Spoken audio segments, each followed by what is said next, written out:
The screaming never left the walls. Stanford University, 1971. Professor Philip Zimbardo converted a basement corridor into a makeshift prison. He recruited college students, ordinary young men with no criminal records, no violent tendencies, just boys looking to make $15 a day. Half would be prisoners, half would be guards. The experiment was supposed to last 2 weeks. It barely survived 6 days before everything collapsed into chaos so profound, so disturbing, that Zimbardo himself would later call it his greatest professional regret. But here's what they don't tell you in the textbooks. The guards didn't just follow orders. They invented cruelty. Within 36 hours, some guards were forcing prisoners to clean toilet bowls with their bare hands. They made them do push-ups while stepping on their backs. They stripped them naked, placed bags over their heads, and forced them into sexual humiliation rituals that weren't part of any protocol. These weren't trained torturers. They were college kids given a uniform and a whistle. And that was enough. One prisoner, prisoner 8612, began screaming uncontrollably within 36 hours. His breakdown was so severe that researchers initially thought he was faking to get released. He wasn't. His mind had fractured under the psychological weight of powerlessness. When they finally let him out, he couldn't stop shaking. Another prisoner developed a psychosomatic rash that spread across his entire body. His skin was rebelling against a reality his mind could no longer process. But the most terrifying part wasn't what happened to the prisoners. It was what happened to the guards. These young men who days earlier had been playing frisbee on sunny California lawns, transformed into sadists. They began to enjoy the power. Some volunteered for extra shifts without pay, just to continue dominating the prisoners. One guard, who would later be nicknamed John Wayne after the actor who played tough guy roles, became so cruel that even other guards felt uncomfortable. He forced prisoners to simulate sodomy. He denied them bathroom privileges. He made them count off repeatedly, sometimes for hours, for no reason except to remind them of their powerlessness. When the experiment finally ended, one of the guards confessed something chilling. He said he had been disturbed by his own behavior, but in the moment it had felt natural, even necessary, as if the role had swallowed his identity whole, as if the uniform had rewritten his moral code without asking permission. This wasn't acting. This was transformation, and it happened in less than a week.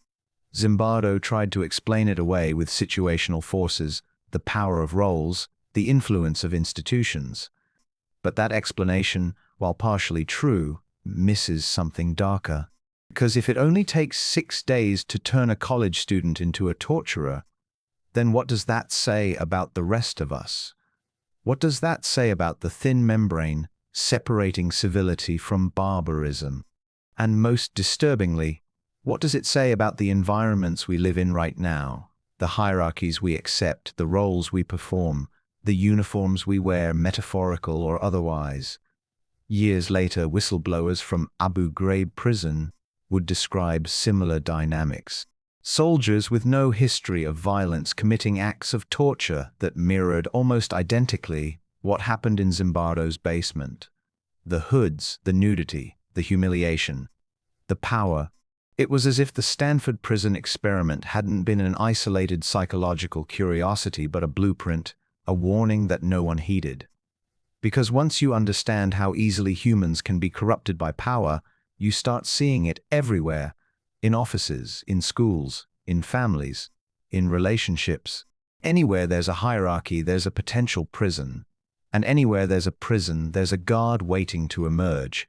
The experiment ended, but the questions it raised never did. Zimbardo dismantled the fake prison, but he couldn't dismantle what it revealed. That evil isn't something you are. It's something you become. And the transformation doesn't require brainwashing or torture or even time. It just requires permission, a role, a context, a small shift in power dynamics. And once that shift occurs, the person you thought you were disappears, not slowly, not gradually, but almost instantly, like flipping a switch in a darkened room. So ask yourself this: if you were given a uniform, a whistle, and authority over another human being, what would you become? Would you resist? Would you stay kind? Or would you, like those college boys in 1971, discover that cruelty was always inside you, waiting for the right conditions to emerge? Because the Stanford prison experiment didn't just reveal what happens in extreme situations. It revealed what's possible in all situations. And that possibility, that latent darkness, lives in every single one of us. Not as a flaw, but as a feature, a terrifying, undeniable feature of being human. The obedience was absolute. Yale University, 1961. A man in a gray lab coat stands beside a machine covered in dials, switches, and ominous warning labels. Across from him sits an ordinary person, a teacher, someone just like you, recruited through a newspaper ad, promising $4 for an hour of their time. In another room, separated by a thin wall, sits the learner strapped into a chair, electrodes attached to his wrists. The task seems simple. The teacher reads word pairs. The learner tries to remember them. Every time the learner gets an answer wrong, the teacher administers an electric shock. And with each mistake, the voltage increases. 15 volts, slight shock. 30 volts, moderate shock. 75 volts, the learner grunts. 120 volts, he yells that the shocks are painful. 150 volts, he demands to be let out. At 300 volts, he stops responding entirely. And still, the man in the lab coat calmly instructs the teacher to continue. The experiment requires that you go on, he says. No threat. No weapon. Just a polite, firm request from someone in authority. And here's the horror. 65% of participants went all the way to 450 volts. The maximum, the dial labeled XXX, beyond danger. Severe shock. They didn't want to. They hesitated. They sweated, some laughed nervously, a psychological defense mechanism against unbearable tension. A few even cried, but they didn't stop. They kept pressing the button, kept delivering what they believed were lethal shocks to an innocent person, simply because someone in a lab coat told them to. This was Stanley Milgram's obedience experiment, and it shattered every comfortable illusion we had about human morality. Because the learner wasn't real, he was an actor, the shocks were fake. But the participants didn't know that. As far as they understood, they were torturing someone to death. And they did it anyway, not because they were evil, but because they were obedient. Milgram conducted 18 variations of this experiment, tweaking variables to see what would make people stop. When the authority figure left the room, obedience dropped dramatically. When the learner was in the same room as the teacher, visible and suffering, fewer people went to maximum voltage. When two authority figures gave conflicting orders, participants froze, unable to proceed without clear guidance. But in the standard setup, with authority present and the victim out of sight, most people became killers. Reluctant, uncomfortable, morally conflicted killers, but killers nonetheless. One participant, a middle-aged man with no history of violence, went all the way to 450 volts. Afterward, when told the shocks weren't real, he broke down sobbing. "I didn't want to do it," he said.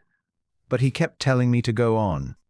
That phrase, "he kept telling me to go on," is perhaps the most chilling sentence in the history of psychology, because it reveals the truth that most humans will abandon their deepest moral convictions the moment someone in authority gives them permission to do so. This wasn't hypothetical. Milgram ran these experiments in the shadow of the Holocaust, trying to understand how ordinary German citizens, shopkeepers, fathers participated in genocide. The common explanation at the time was that Germans were uniquely authoritarian, culturally predisposed to follow orders. Milgram's experiment obliterated that comfortable myth. Because his participants weren't German, they were American, and they obeyed just the same. But it gets worse.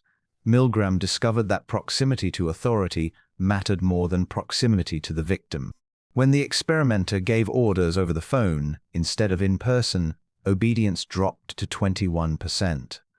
But when the authority figure stood right next to the participant, Obedience remained high even when the learner was screaming in agony just feet away. This suggests something deeply disturbing about human psychology. We are more attuned to the person giving orders than to the person suffering because of them. Our moral compass doesn't point toward the victim. It points toward the authority. Even more unsettling were the psychological mechanisms participants used to cope. Some blamed the learner. He should have tried harder to remember, they said. Others displaced responsibility. I was just following orders. It's not my fault. A few convinced themselves the shocks weren't that bad, despite the screaming. These are the same rationalizations used by war criminals, by torturers, by people who commit atrocities and then sleep soundly at night. Milgram's experiment revealed that these rationalizations aren't aberrations. They're standard features of human cognition, defense mechanisms that activate the moment we're placed in morally compromising situations. There's a reason this experiment could never be replicated today. Modern ethics boards would never approve it. The psychological harm to participants, the trauma of believing you've tortured someone, was too severe. Some participants were never the same. They carried the weight of what they'd been willing to do for the rest of their lives. But perhaps that trauma was the experiment's most important finding, because it forced people to confront a truth they'd rather ignore. That they, too, are capable of evil, not in some distant hypothetical scenario, but right here, right now, in a Yale laboratory, for $4 and the approval of a man in a gray coat. So what does this mean for you? It means that every time you follow an order without questioning it, you're activating the same psychological machinery that made those participants press the button. Every time you defer to authority, assume the person in charge knows best, or tell yourself, it's not my responsibility, you're rehearsing obedience. And obedience, as Milgram proved, is the most dangerous human trait we possess. Not because it makes us weak, but because it makes us complicit. The experiment ended decades ago, but the lesson never expires. Because the man in the lab coat is still here, he's your boss, your government, your institution. Anyone who can say the experiment requires that you go on and expect you to obey. And the question that haunts every participant, every researcher, every person who learns about this experiment is the same question that should haunt you right now. When the man in the lab coat gives you the order, when the victim is screaming, when your conscience is begging you to stop, will you press the button? Or will you be one of the 35% who refused? Because that choice, that moment of resistance, is the only thing standing between civilization and collapse. And most people, as Milgram proved, will choose obedience. The monkeys stopped caring. University of Wisconsin, 1950s. Harry Harlow, a psychologist with a cold, methodical demeanor, wanted to understand love. Not romantic love, not passion, but the fundamental bond between infant and mother. The scientific community at the time believed that infants loved their mothers purely for utilitarian reasons, because mothers provided food. Harlow suspected something deeper, so he designed an experiment to test it. And in doing so, he created one of the most heartbreaking and ethically disturbing search programs in psychological history. He took infant rhesus monkeys mere days old and separated them from their biological mothers. Then he placed them in cages with two artificial surrogate mothers. One was made of wire mesh, cold and angular, with a bottle of milk attached. The other was covered in soft terry cloth, warm to the touch, but provided no food. According to prevailing theory, the infants should have preferred the wire mother. She had the milk. She had survival. But that's not what happened. The baby monkeys clung to the cloth mother. They spent up to 18 hours a day, pressed against her soft body, leaving only briefly to feed from the wire mother before scurrying back to the comfort of fabric. When frightened by a mechanical toy or loud noise, they didn't run to the wire mother. They ran to the cloth one, burying their faces in her softness, seeking not food but comfort. Harlow had proven his point. Attachment isn't about nutrition. It's about contact comfort, the primal need to feel safe, held, loved. But Harlow didn't stop there. He wanted to know what happened when that comfort was taken away. So he built what he called the pit of despair, a vertical chamber with slippery walls that prevented escape. He placed infant monkeys inside, sometimes for weeks. When they emerged, they were unrecognizable. They rocked back and forth, hugged themselves compulsively, stared blankly into space. Some refused to eat. Others mutilated themselves, biting their own arms until they bled. They had, in essence, gone insane, not from physical harm, but from isolation, from the absence of connection. Harlow then tried to breed these traumatized monkeys. But the females, raised in isolation, had no idea how to care for their young. They ignored their babies. Some attacked them. One mother crushed her infant's skull with her teeth. These monkeys, deprived of love as infants, couldn't give love as adults. The cycle of trauma was complete, and Harlow documented it all with scientific detachment, describing these mothers as hopeless and indifferent, as if their behavior was an inherent flaw rather than the predictable result of his own cruelty. The experiment revealed something profound and deeply uncomfortable. Love, attachment, and emotional connection aren't luxuries. They're survival mechanisms as critical as food or water. Without them, the brain doesn't just suffer, it breaks. The infant monkeys raised without physical comfort developed into adults who couldn't socialize, couldn't mate, couldn't parent. They lived, but they weren't alive. They were ghosts, biological machines running on instinct but devoid of the emotional depth that makes life meaningful. But here's where it gets even darker. Harlow's work laid the foundation for attachment theory, the understanding that early childhood bonds shape adult relationships. His findings revolutionized psychology, informed parenting strategies, and changed how we understand trauma. And yet, the cost was unspeakable. Hundreds of monkeys suffered for years, many dying in psychological agony, so that humans could learn what most mothers already knew instinctively, that babies need to be held. Critics have called Harlow a monster. Some of his own colleagues were horrified by his methods.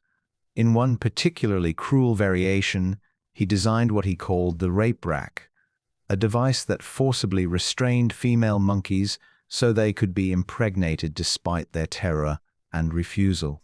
He joked darkly about his creations, giving them names like the Iron Maiden and the Tunnel of Terror. There's evidence that Harlow himself was deeply depressed, estranged from his own children, and drinking heavily during these experiments. Some speculate he was projecting his own emotional isolation onto the animals, using science as a socially acceptable outlet for his inner darkness. And yet, his findings remain foundational. We now know that institutionalized children, raised in orphanages without consistent caregivers, develop similar symptoms to Harlow's monkeys. They rock, they self-harm, they struggle to form relationships. Romanian orphanages in the 1980s, where children were warehoused in cribs with minimal human contact, produced generations of emotionally damaged adults. Harlow's monkeys were a preview, a warning written in fur and trauma. But there's another layer to this horror. Harlow's experiments didn't just prove that isolation damages infants. They proved, as a society, we're willing to torture animals to confirm what empathy should have told us from the beginning. That connection matters, that love is real, that the absence of warmth leaves scars deeper than any physical wound. We needed science to validate compassion.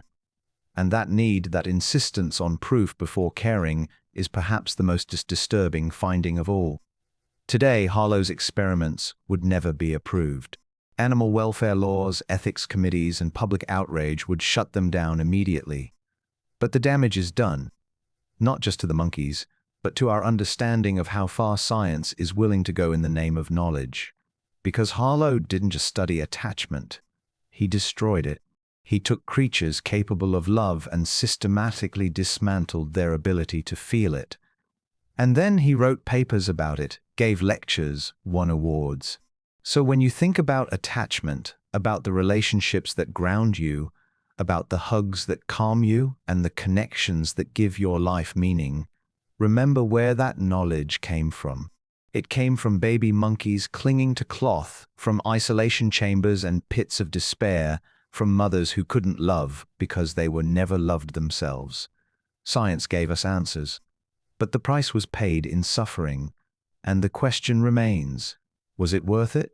Or did we just prove that humans, like Harlow's monkeys, are capable of cruelty when given the right conditions and the right justifications? The wounds never closed. The words stopped meaning anything. McGill University, 1950s. Donald Hebb, a neuropsychologist fascinated by sensory processing, wanted to understand what happens to the human mind when it's cut off from stimulation. He recruited student volunteers, offering them $20 a day, a generous sum at the time, to do absolutely nothing. They would lie in a smoke-proofed room, wear translucent goggles that allowed light but no shapes, and have cardboard tubes play over their arms to eliminate tactile sensation. They could leave whenever they wanted. Most didn't last 3 days. The first few hours were boring but tolerable. Participants thought about their lives, mentally replayed memories, tried to solve math problems in their heads. But as time stretched on, something began to unravel. Their thoughts became fragmented. They couldn't focus. Simple arithmetic became impossible. One participant just trying to remember the layout of his own house and failing completely. Another said he attempted to review a lecture he'd recently attended but couldn't recall a single coherent sentence. Their minds, starved of input, were collapsing inward. Then came the hallucinations. Not subtle ones, vivid, intrusive, terrifying visions.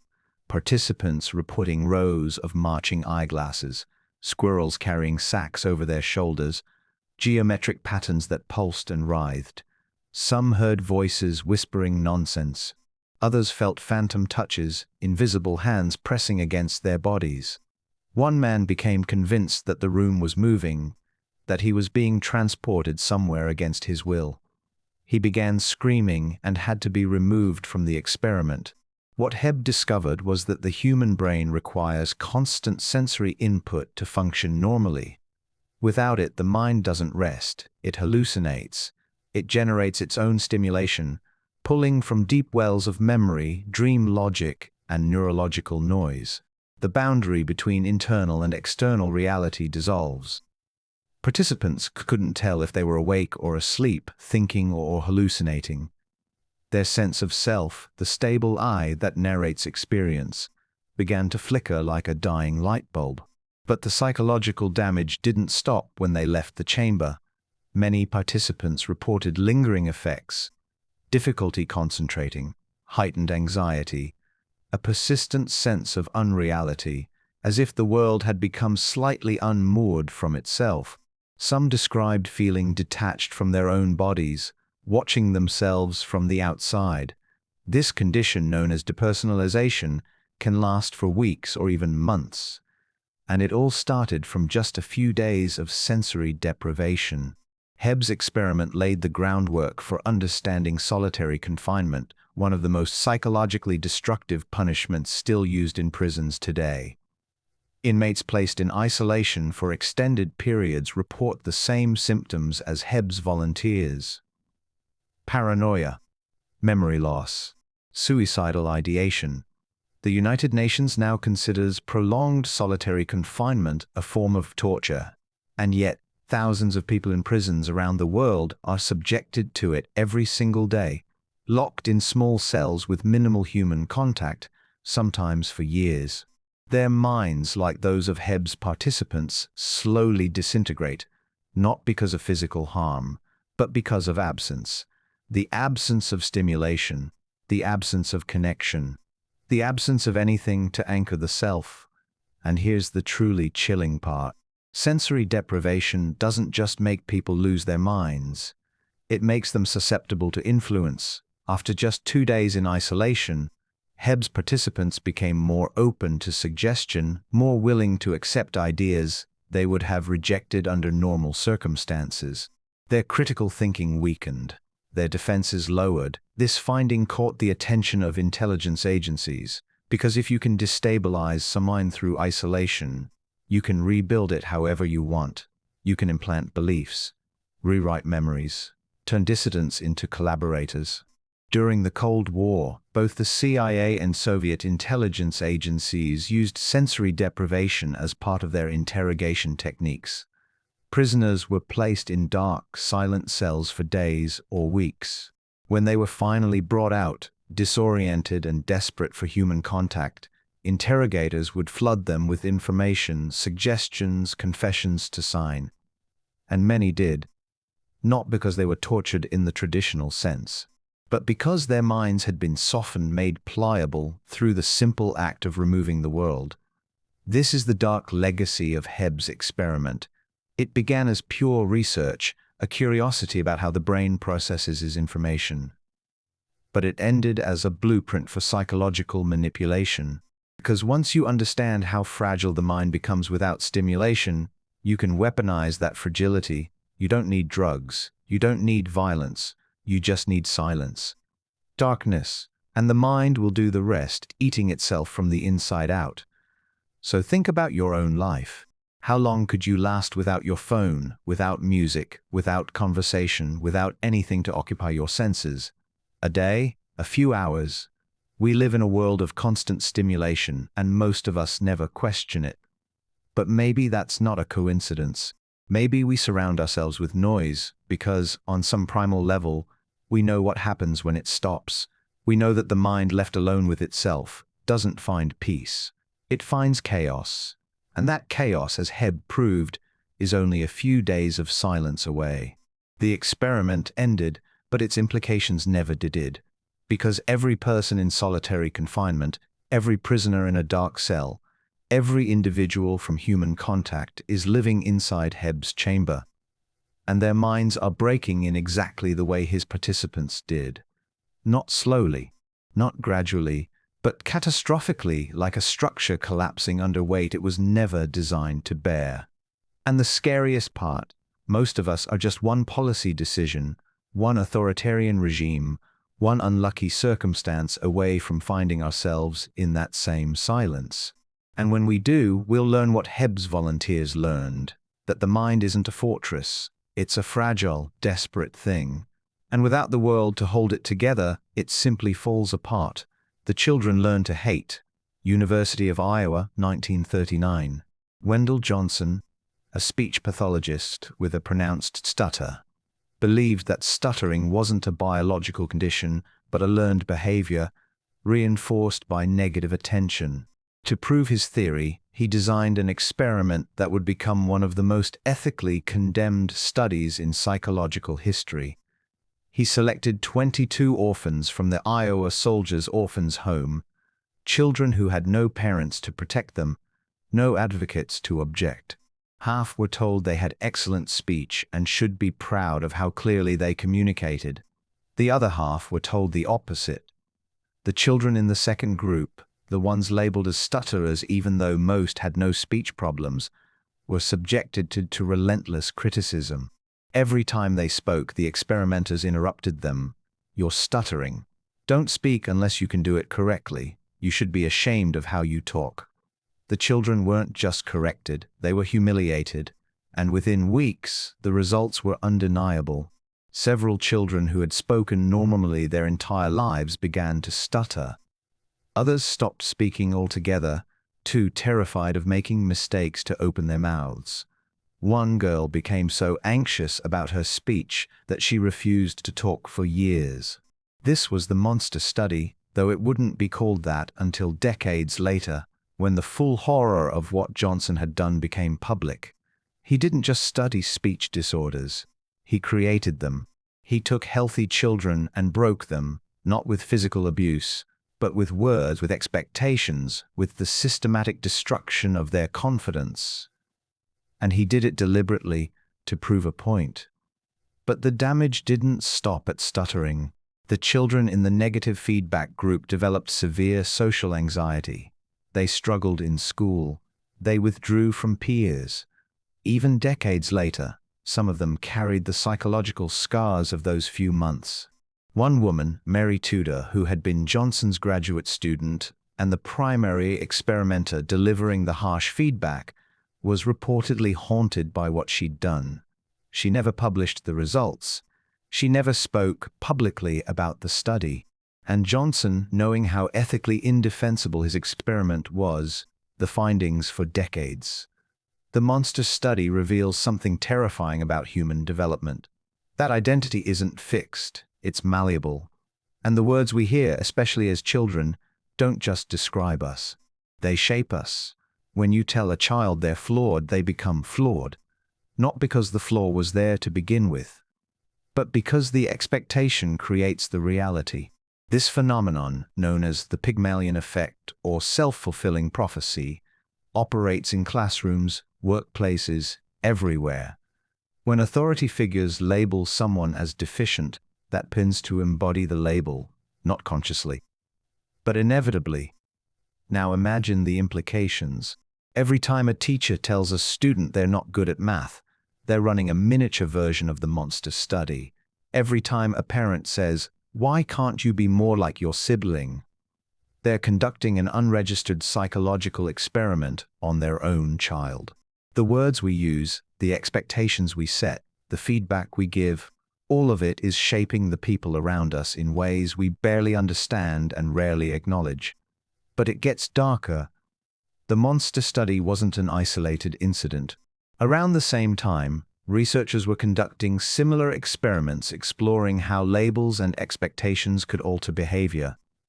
In one study, teachers were told that certain students were gifted based on fake IQ tests. By the end of the year, those randomly selected students had actually improved academically, not because they were gifted, but because their teachers expected them to be and unconsciously gave them more attention, encouragement, and opportunity. The label created the outcome. This works in reverse too. Children labeled as troublemakers or slow learners internalize those identities. They stop trying, they act out, they fulfill the prophecy. And the tragedy is that none of it was real. The label came first, the behavior followed. If we can create stuttering in children who don't stutter, what else can we create? Anxiety, depression, aggression. The answer, as decades of research now affirm, is yes. All of it.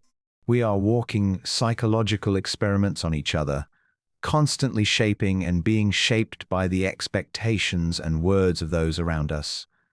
And here's the most unsettling part. We don't need to be cruel to cause damage. Even well-meaning feedback, delivered thoughtlessly, can warp a child's self-concept. A casual comment, "You're so shy," can become a permanent identity. A frustrated sigh when a child struggles with homework can teach them that effort is futile. We think words are harmless because they leave no visible bruises, but the monster study proved otherwise.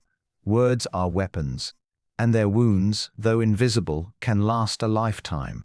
Johnson's experiment was eventually exposed.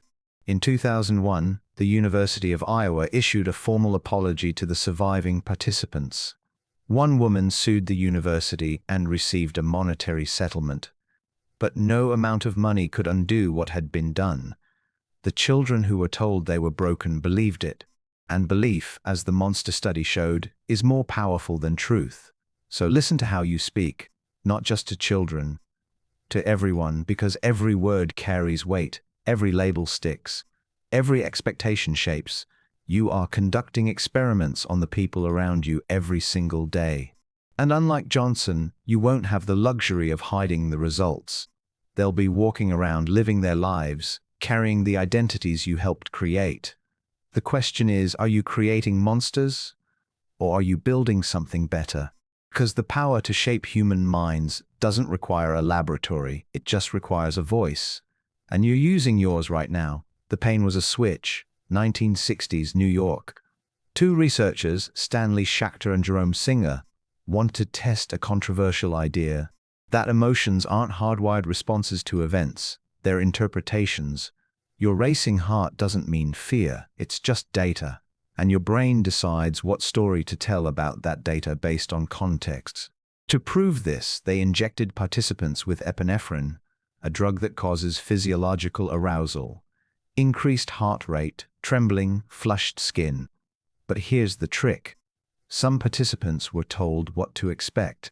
Others were told the injection was a vitamin and were given no warning about the side effects. Then the researchers placed participants in different social situations. In one condition, they were paired with a Confederate who acted euphoric, laughing, flying paper airplanes, acting giddy. In another condition, the Confederate was angry, complaining, ripping up questionnaires. The participants who didn't know they'd been injected with epinephrine adopted the emotions of the Confederate. Those in the euphoric room felt happy. Those in the angry room felt irritated. Their bodies were experiencing the exact same physiological response, but their emotions were entirely different, because emotions, Schachter and Singer concluded, are not automatic, they're constructed. Your brain takes ambiguous bodily signals and searches the environment for an explanation. If you're at a party and your heart is racing, you must be excited. If you're in a dark alley and your heart is racing, you must be afraid. Same sensation, different story. This is called the two-factor theory of emotion, and it shattered the idea that feelings are simple, direct responses to the world. Instead, it revealed something unsettling. That what you feel is not what happens to you. It's what you believe is happening to you. This experiment has profound implications. It means that your emotional life is, to a significant degree, a narrative you're telling yourself. And if you change the narrative, the emotion changes too. This is why reframing works in therapy, why cognitive behavioral techniques can reduce anxiety, why a panic attack can be reinterpreted as excitement and lose its power. But it also means something darker, that emotions can be manipulated. If someone can control the story you tell about your bodily sensations, they can control how you feel. Think about advertising. Commercials don't just show you products, they show you contexts. A luxury car commercial doesn't explain horsepower. It shows you beautiful people, glowing sunsets, admiration from strangers. It's telling you a story. If you buy this car, that racing heart you feel won't be anxiety about debt. It'll be exhilaration. The bodily sensation is the same. But the narrative changes everything, and so you buy the car, not because you need it, but because you've been trained to interpret your arousal as desire. Or consider political rallies. The music, the chanting, the crowd energy, all of it is designed to create physiological arousal. Your heart races, your palms sweat, and then a speaker tells you a story. This arousal you're feeling, it's patriotism, it's anger at your enemies, it's hope for the future. Same physiology, different label. And that label, once accepted, becomes your reality. You leave the rally believing you've had a profound emotional experience. And you did, but it wasn't spontaneous, it was engineered. Schachter and Singer's experiment also explains why people in abusive relationships struggle to leave. Because the arousal caused by fear, the racing heart, the adrenaline, can be misinterpreted as love, especially if the abuser violence with tenderness. The body is confused. The brain searches for a story, and sometimes, tragically, it chooses the wrong one. He makes me feel alive, the victim says, and it's true. But the aliveness isn't love, it's terror. The body knows, but the story betrays it. This is also why trauma is so destabilizing, because after a traumatic event, your body remains in a state of heightened arousal for weeks, months, even years. Every racing heartbeat, every muscle tension, every spike of adrenaline, your brain tries to explain.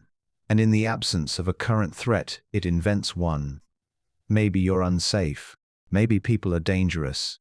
Maybe the world is hostile. The trauma ends, but the arousal continues. And so the brain keeps writing horror stories to match the physiology. This is PTSD, not a memory disorder, but a narrative disorder. The body is stuck in alarm mode, and the mind is desperately trying to explain why. But here's the most disturbing finding. Schachter and Singer's experiment worked because the participants didn't know they'd been drugged. The ones who were informed that the injection would cause arousal didn't adopt the Confederates' emotions. They correctly attributed their racing heart to the drug. But the uninformed participants had no explanation, and so they looked outward. They let the environment tell them what to feel. This means that when you don't understand your own internal states, when you're disconnected from your body, you become vulnerable. You'll outsource your emotional life to whoever is standing nearby, to the culture, to the media, to the loudest voice in the room. This is why mindfulness, body awareness, and emotional literacy matter, not as self-help platitudes, but as defenses.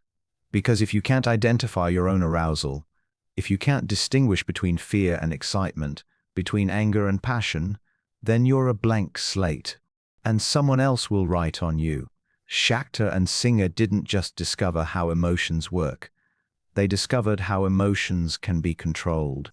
And in a world where media, marketing, politics are all fighting for your physiological arousal, for your racing heart and sweaty palms, understanding this experiment isn't optional. It's survival. Because the next time your heart races, someone will try to tell you what it means. And if you don't have your own answer, you'll believe theirs. And that belief won't just change how you feel in the moment, it'll change who you become. The experiment ended, but the manipulation continues, every day, in every environment designed to arouse you. And the question is, who's writing the story of your emotions? Or someone else? The rats chose poison. 1970s Canada. Bruce Alexander, a psychologist studying addiction, was troubled by the prevailing research methods. Most addiction studies involved rats in small, isolated cages with 2 water bottles, one with pure water, one laced with morphine or cocaine. The rats, alone and bored, consistently chose the drugged water, often to the point of death. This was taken as proof that drugs were inherently addictive, that exposure alone was enough to create dependency. But Alexander's something else was at play, not the drug, but the cage. So he built Rat Park, a large, stimulating environment filled with toys, tunnels to run, and most importantly, other rats. It was a rat paradise. Then he gave these rats the same choice, plain water or drugged water. And the results flipped. The rats in Rat Park rarely chose the drugged water. Even when they did sample it, they didn't become compulsive users. They had lives worth living, and the drug couldn't compete. Meanwhile, the isolated rats, trapped in cramped cages with nothing to do and no one to connect with, became addicts. Not because the drug was irresistible, but because their lives were unbearable. This was Rat Park, and it challenged everything we thought we knew about addiction. It suggested that addiction isn't primarily a chemical hijacking of the brain. It's a response to environment, to isolation, to pain. When life is empty, drugs fill the void. When life is full, drugs lose their appeal. This isn't just theory, it's been observed in humans. Vietnam War soldiers had high rates of heroin use overseas, upwards of 20%. The US government braced for an epidemic when they returned home, but it never came. Most soldiers simply stopped using. They didn't go to rehab. They didn't need intervention. They came home to families, jobs, communities. They left the cage. And the addiction left them. But the implications go deeper. Because if Rat Park is correct, then our entire approach to addiction is backwards. We treat it as a moral failure or a brain disease, something located inside the addict. But Rat Park suggests it's environmental. The cage is the problem. The drug is just a symptom. And yet, how do we respond? We isolate addicts further. We arrest them, imprison them, stigmatize them. We take people who are already in cages, metaphorical or literal, and we lock them in smaller ones. And then we're surprised when they keep using. Think about modern society. How many people are living in cages? Not literal ones, but cubicles, apartments they never leave. Digital echo chambers, endless scrolling, isolated, disconnected, numbed. How many people wake up every day to lives they don't want, jobs they hate, relationships that feel hollow? And then we wonder why addiction rates are skyrocketing, why antidepressants, alkaloids, social media, anything that offers temporary relief, are consumed at record levels. We're not in Rat Park, we're in the cage. And the drugged water is everywhere. Alexander's experiment also revealed something about connection. The rats in Rat Park didn't just have space and toys. They had each other. Social bonds, community. And that was the variable that mattered most. Humans are the same. Study after study shows that strong social connections are the most reliable predictor of happiness, health, and longevity. But we live in the most fragmented era in human history. Loneliness is an epidemic. More people live alone than ever before. Families are scattered. Friendships are shallow.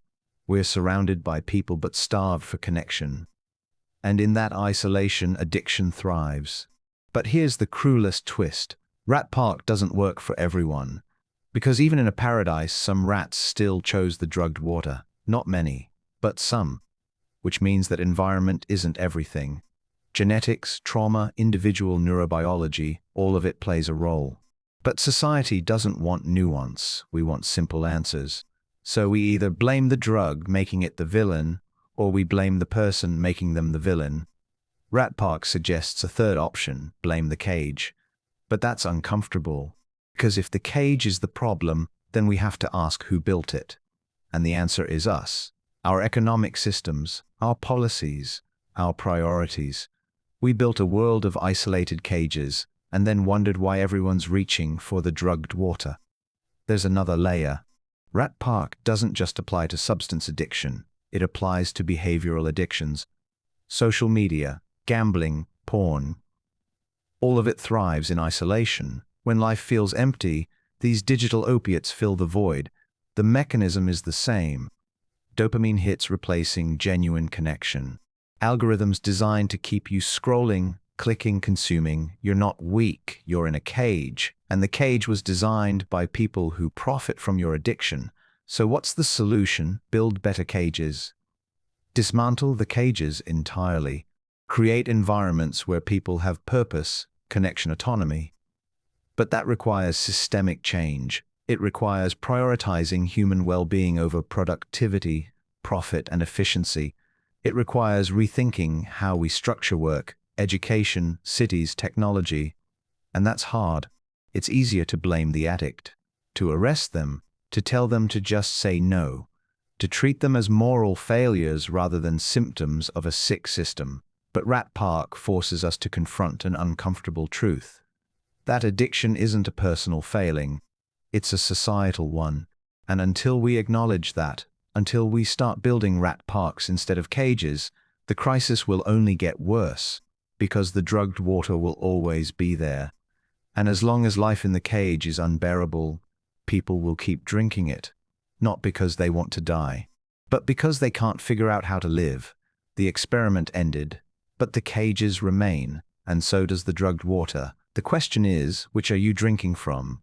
And more importantly, who built the cage you're in? The doctors became prisoners, 1973, Stanford.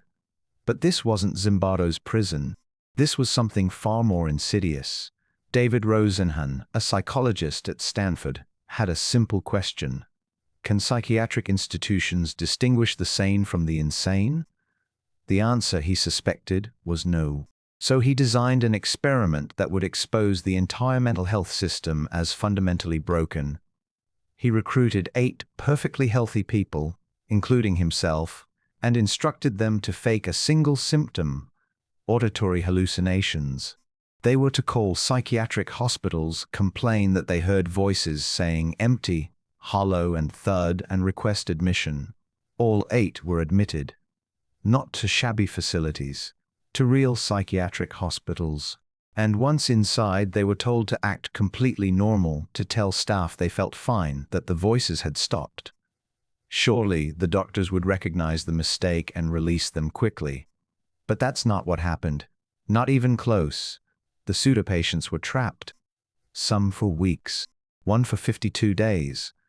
Despite behaving normally, despite having no symptoms, despite repeatedly insisting they felt fine, the staff never questioned the initial diagnosis. Instead, they reinterpreted everything through the lens of mental illness. One pseudopatient took notes during his stay, documenting the experience. Nurses recorded this as patient engages in writing behavior, framing a normal activity as a pathological symptom. Another pseudopatient paced the hallways out of boredom. This was noted as nervous behavior consistent with diagnosis. Here's the horror. The only people who suspected the pseudopatients were faking were the real patients. Other inmates, people actually suffering from mental illness, would whisper, "You're not crazy. You're a journalist or a professor checking up on the hospital." The patients knew. But the doctors, the experts, the people with degrees and white coats, never once suspected. They were so committed to the label, so anchored to the diagnosis, that they couldn't see reality even when it was acting perfectly sane right in front of them.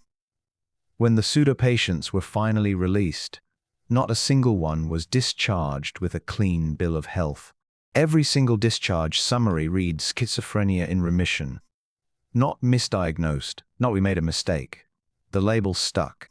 'Cause once you're labeled mentally ill, everything you do is filtered through that lens. Smile, that's inappropriate affect. Cry, emotional instability. Argue, hostility. Comply, passive-aggressive tendencies. The label doesn't describe you, it defines you. And once defined, you can't escape. Rosenhan published his findings in 1973 in a paper titled On Being Sane in Insane Places, and it detonated like a bomb in the psychiatric community. Hospitals were furious. One institution challenged Rosenhan, claiming they would never make such a mistake. They told him to send pseudo-patients to their facility over the next 3 months, and they would identify them. Rosenhan agreed. The hospital screened 193 new patients. Staff members confidently identified 41 as probable fakes and another 42 as suspected fakes. Rosenhan then revealed the truth. He hadn't sent anyone. Every single patient they'd flagged was genuinely seeking help. The experiment revealed 2 catastrophic failures. First, psychiatric diagnosis is subjective, unreliable, and dangerously prone to confirmation bias. Second, once labeled, a person loses their humanity. They become their diagnosis. Not John who's struggling, but the schizophrenic in room 4. This dehumanization isn't malicious. It's structural. The system requires labels to function, to bill insurance, to prescribe treatment. But those labels, once applied, become cages stronger than any physical bars. Think about what this means. Millions of people are diagnosed with mental illnesses every year. Some diagnoses are accurate and life-saving, but how many are Rosenhan's pseudo-patients? How many people were having a bad month, a grief reaction, a situational crisis, and got labeled with a lifelong disorder? And once labeled, how many internalized it, became it, lived down to the expectation? Because diagnosis isn't neutral, it's powerful. It shapes identity. Tell someone they're bipolar, and they start interpreting every mood swing as proof.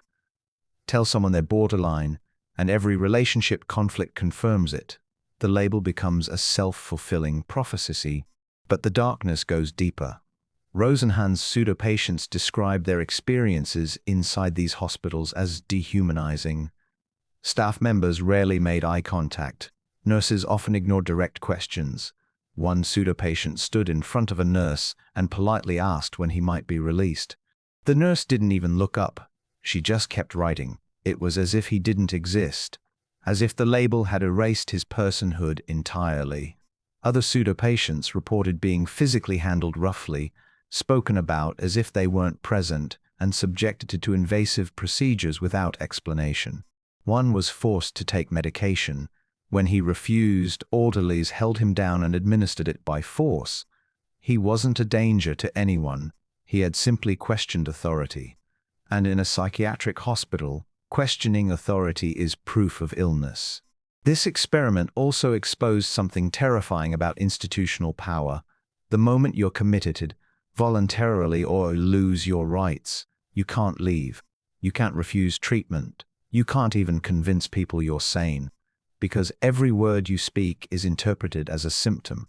It's a Kafkaesque nightmare. You're trapped in a system that has decided who you are. And no amount of evidence to the contrary will change that determination.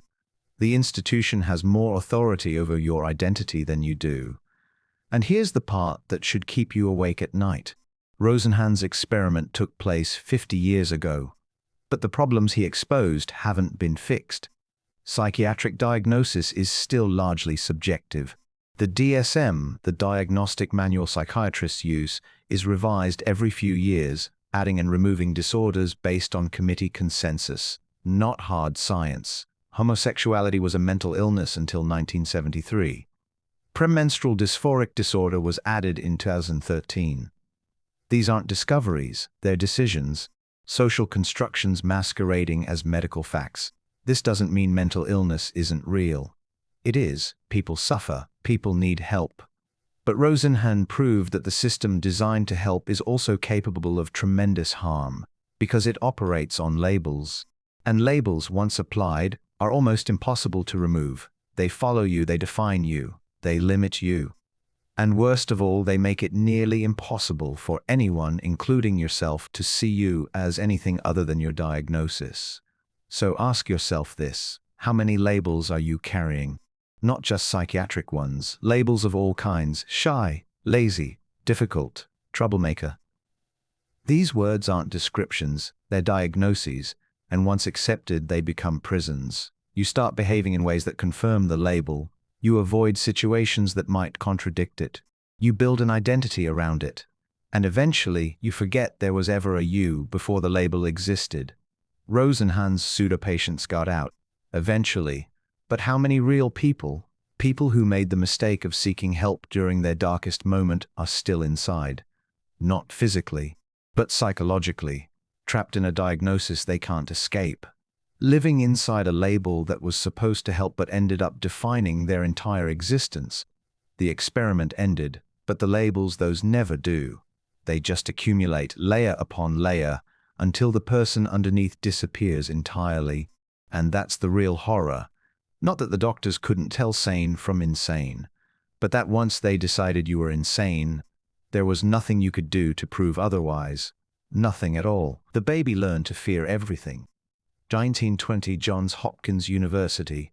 John B. Watson, the father of behaviorism, wanted to prove that emotions innate, they were learned, conditioned, and if they could be learned, they could be taught. Or more accurately, they could be implanted. To demonstrate this, he chose a subject, a 9-month-old infant named Albert. Little Albert, as he came to be known, was a calm, emotionally stable baby. He didn't cry easily. He wasn't afraid of animals. Watson tested him with a white rat, a rabbit, a dog, a monkey, even burning newspapers. Albert showed no fear. He was curious, even cheerful. Then Watson introduced conditioning. Every time it reached for the white rat, Watson would strike a steel bar with a hammer right behind the baby's head. The noise was deafening, terrifying. Albert would cry, recoil, try to crawl away. But Watson was relentless. Again and again. Bang, rang, bang. And soon, Albert didn't need to hear the sound. The sight of the rat alone was enough to send him into hysterics. He had learned to fear it, but the conditioning didn't stop there. Albert's fear generalized. He became afraid of anything that resembled the rat. A rabbit, dog, a fur coat, even a Santa Claus mask with a white beard. Watson had successfully turned a calm, happy baby into a terrified, anxious child. And he did it in a matter of weeks. The experiment proved Watson's point. Fear could be conditioned. Emotions could be manufactured. But it also proved something far more disturbing, that human beings, especially vulnerable ones, infants, could be psychologically damaged with shocking ease. Watson planned to reverse the conditioning, to desensitize Albert and undo the harm. But he never got the chance. Albert's mother, who may not have fully understood what was being done to her son, removed him from the study. Albert disappeared from psychological history. For decades, no one knew what happened to him. Did he grow up afraid of dogs? Did the fear fade? Did it generalize further, shaping his personality, his relationships, his entire life? We don't know. Watson never followed up. He moved on to other experiments, other theories. Albert was just data.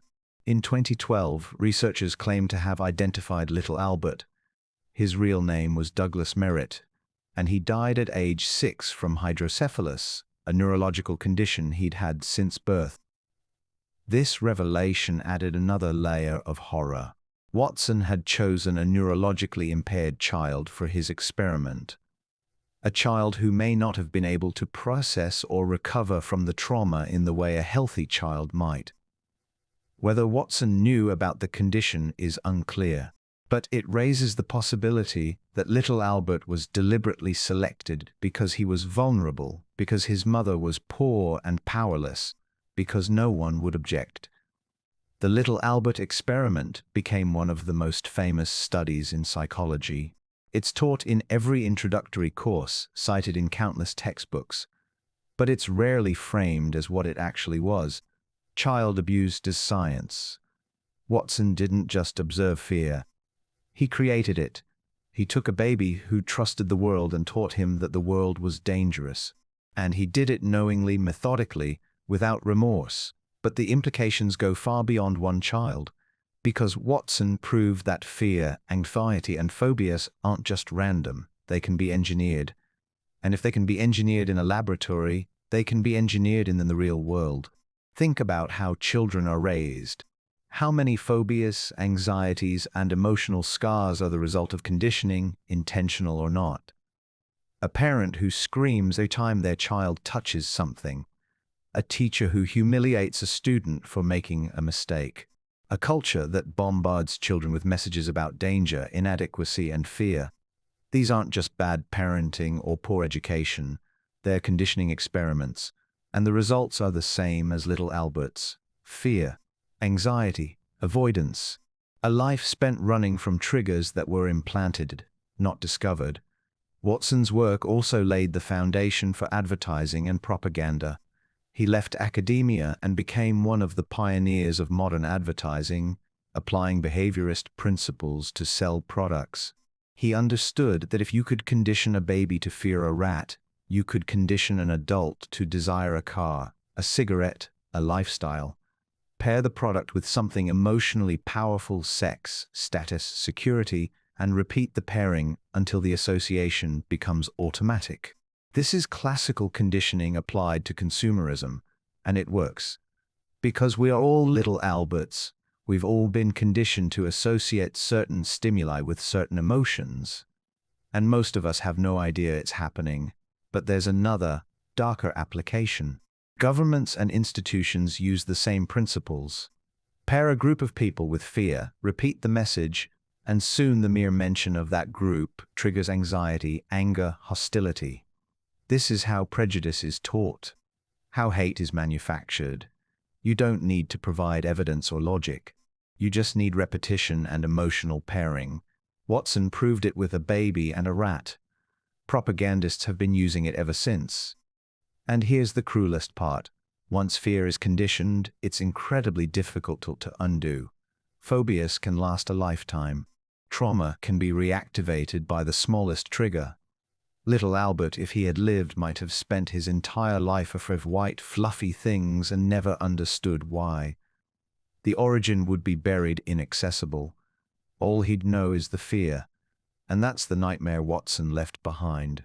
Not just for Albert, but for all of us, because we carry conditioned fears we didn't choose, responses we didn't learn consciously, emotional scars we can't trace back to their source. Watson's experiment couldn't be replicated today. Ethics boards would never allow it. But the damage has already been done, not just to Albert, to our understanding of human nature. Watson wanted to prove we're blank slates, endlessly malleable. And he succeeded. But in doing so, he also proved we're vulnerable, easily broken, and far more fragile than we'd like to admit. The hammer hit the steel bar. The baby learned to fear, and the echo of that moment is still ringing. In every phobia, every anxiety, every learned helplessness that keeps people in cycles they can't explain. The experiment ended, but the conditioning never does. It just gets passed down, generation after generation, until no one remembers where the fear began. Only that it's always been there. Waiting. The students became Nazis. 1967, Palo Alto, California. Ron Jones, a high school history teacher, faced a question he couldn't answer. His students were studying World War II, and one of them asked, "How could the German people claim they didn't know about the Holocaust? How could an entire nation participate in or ignore such atrocities?" Jones didn't have a satisfying answer, so he decided to show them. In 5 days, he would transform his ordinary classroom into a fascist movement. American teenagers would become its fervent followers. Jones introduced the concept of discipline. He made students sit with perfect posture, feet flat on the floor, hands clasped behind their backs. When they wanted to speak, they had to stand beside their desks and begin with Mr. Jones. The students found it strange at first, but they complied. And something unexpected happened. The class, usually rowdy and distracted, became focused, engaged. They liked the structure. They liked the clarity. By the end of the period, students were sitting in perfect rows, answering crisply, almost militaristically. Jones called it strength through discipline. Day 2. He introduced community. The class was no longer just individuals. They were a collective. He taught them a salute, a curved wave that resembled a wave cresting. It was their symbol, their identity marker. Students began greeting each other in the hallways with the salute. And others, students not even in Jones's class, started asking how to join. The movement was spreading. Jones called this phase strength through community. Day 3. Jones gave the class a purpose. They were to recruit new members, create banners, design membership cards. The students threw themselves into the work with frightening enthusiasm.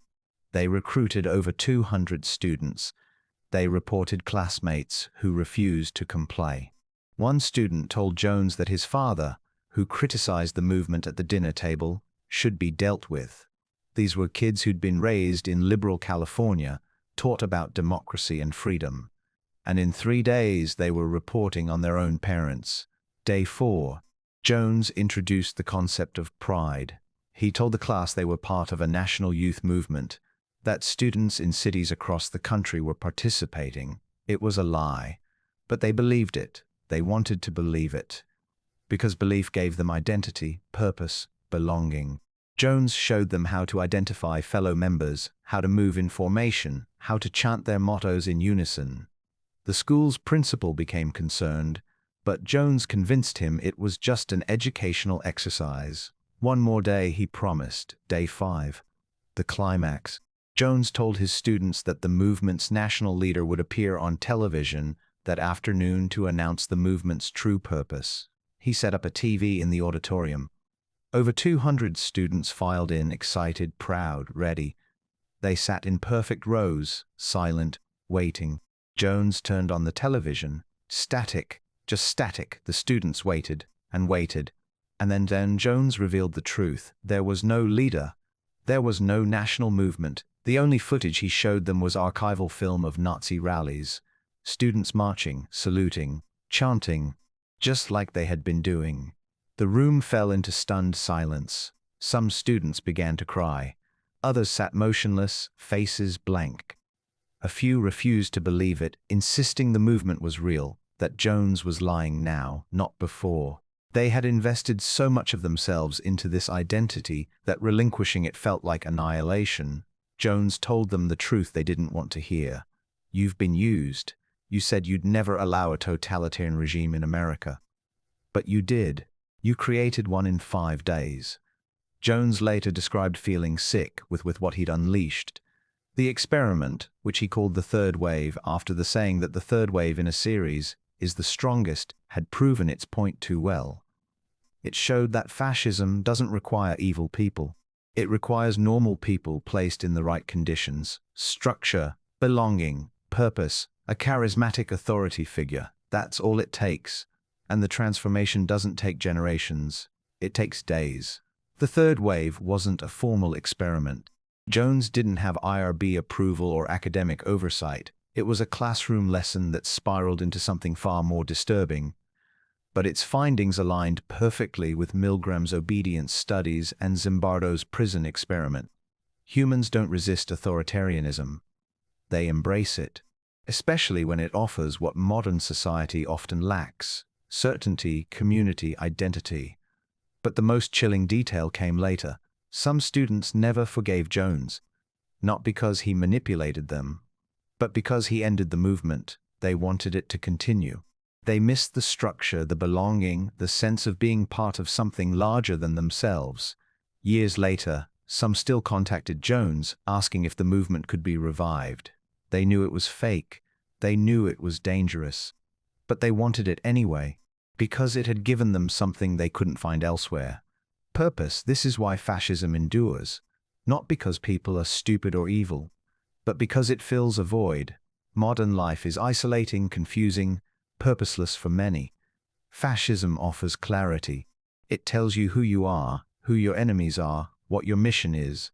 It replaces the existential anxiety of freedom with the comforting simplicity of obedience. And that comfort, as the third wave showed, is intoxicating. Think about your own life. How many groups, movements, ideologies have you been drawn to not because of their ideas, but because of the belonging they offered? How many times have you gone along with something you knew was wrong because the alternative was exclusion? How many times have you saluted metaphorically because everyone else was doing it and you didn't want to be left out? The third wave proved something educators don't like to admit: that teaching history isn't enough. You can show students footage of Nazi rallies, teach them about the Holocaust, explain how authoritarianism rises, and they'll nod. They'll say, "That could never happen to me." And then you give them a salute, a slogan, and a sense of belonging. And in 5 days, they're marching in formation, reporting on dissenters, and asking when the leader will arrive. Jones ended the experiment. But the conditions that made it possible haven't changed. We still crave belonging. We still seek authority to relieve us of uncertainty. We still find comfort in collective identity. Even that identity requires us to surrender our individuality. The students in Palo Alto weren't Nazis, but for 5 days they were indistinguishable from them. And that's the terror. Not that fascism could return, but that it never really left. It's just waiting for the right conditions, the right leader, the right crisis, and the right salute.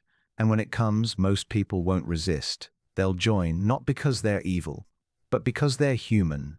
And humans, as Ron Jones proved, are terrifyingly easy to organize.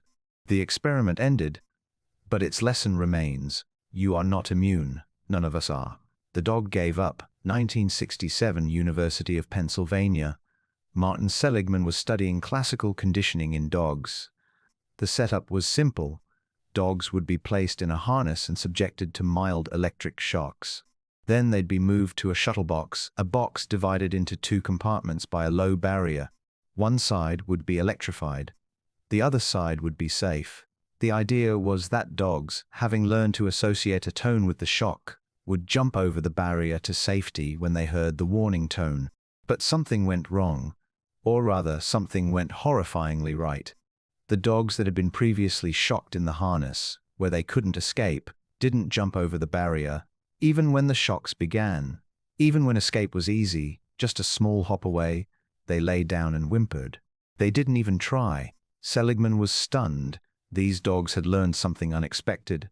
Not that shocks were painful, but that pain was inescapable. They had learned helplessness.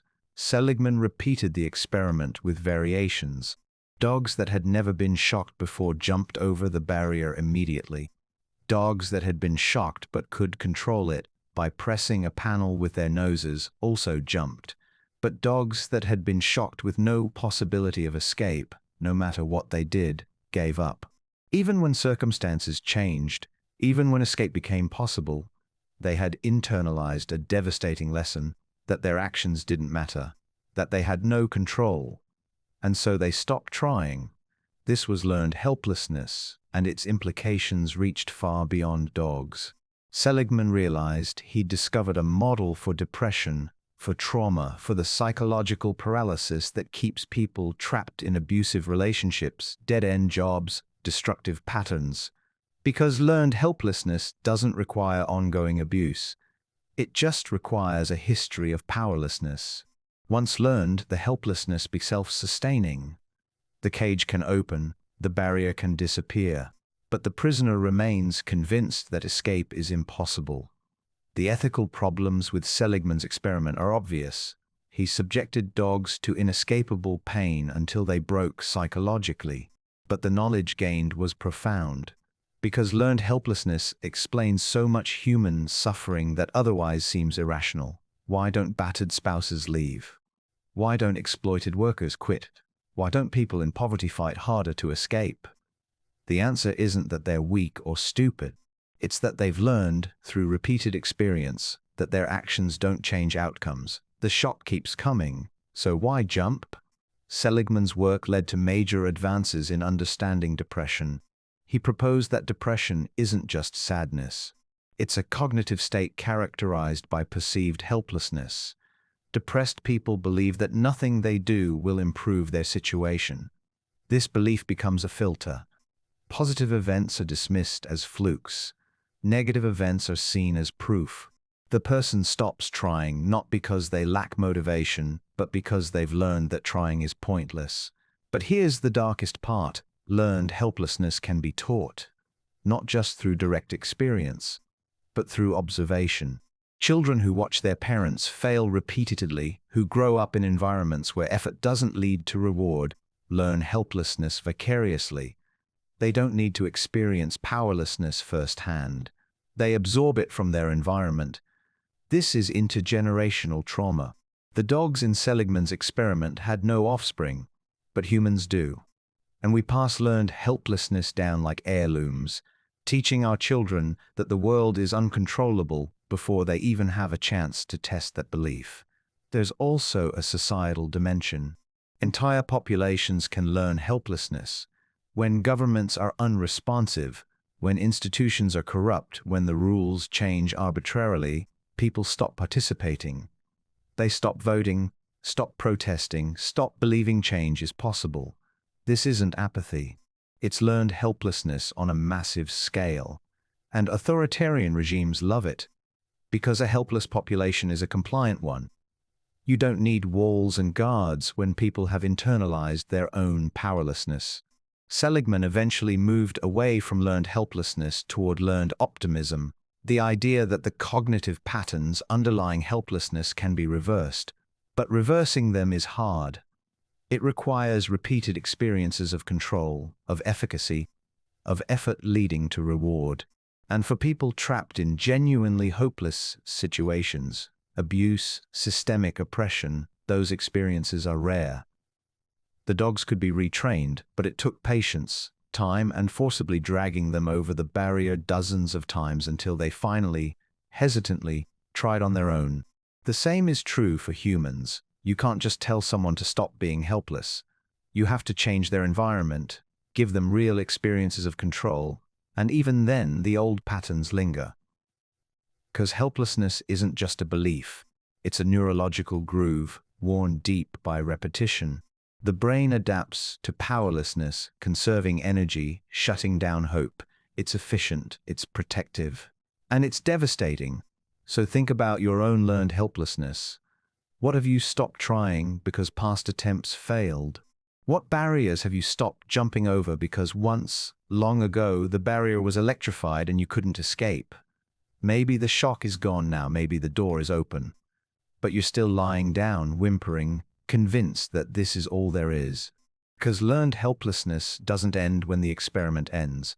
It lingers, invisible, shaping your choices, limiting your possibilities, keeping you trapped in a cage that no longer exists.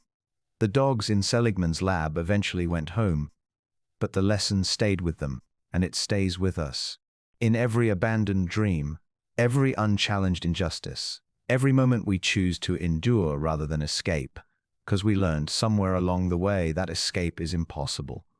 And that learning, that single devastating lesson, is the most effective prison ever designed. No walls, no guards. Just the quiet, persistent belief that nothing you do will ever matter. And once you believe that, the experiment is over, you've lost, not because you weren't strong enough, but because you stopped trying. And that's exactly what the shock was designed to teach you. The children attacked the doll. 1961, Stanford University. Bandura wanted to understand how aggression is learned. The prevailing theories suggested that aggression was either innate, an instinctive drive, or the result of frustration. Bandura suspected something else, that children learn aggression by watching others. To test this, he designed an elegantly simple experiment. He brought preschool children, ages 3 to 6, into a room one at a time. In the room was a Bobo doll, a large inflatable clown with a weighted bottom that made it bounce back when hit. The children were divided into groups. One group watched an adult model behave aggressively toward the Bobo doll. The adult punched it, kicked it, hit it with a hammer, and shouted things like "sock him in the nose" and "pow." The children watched, fascinated. Another group watched an adult play calmly with toys, ignoring the Bobo doll entirely. A third group, the control, saw no adult model at all. Then came the critical phase. Each child was taken to a room filled with attractive toys. They were allowed to play briefly, just long enough to become engaged, and then the experimenter said the toys were reserved for other children. The child was moved to another room containing less interesting toys, including a Bobo doll, and left alone to play. Hidden cameras recorded what happened next.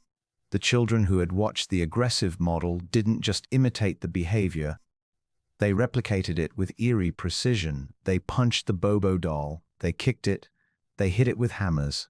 They even used the same phrases, "sock him," "pow." But more disturbingly, they invented new forms of aggression. They threw the doll, they sat on it. They brutalized it in ways the model hadn't demonstrated.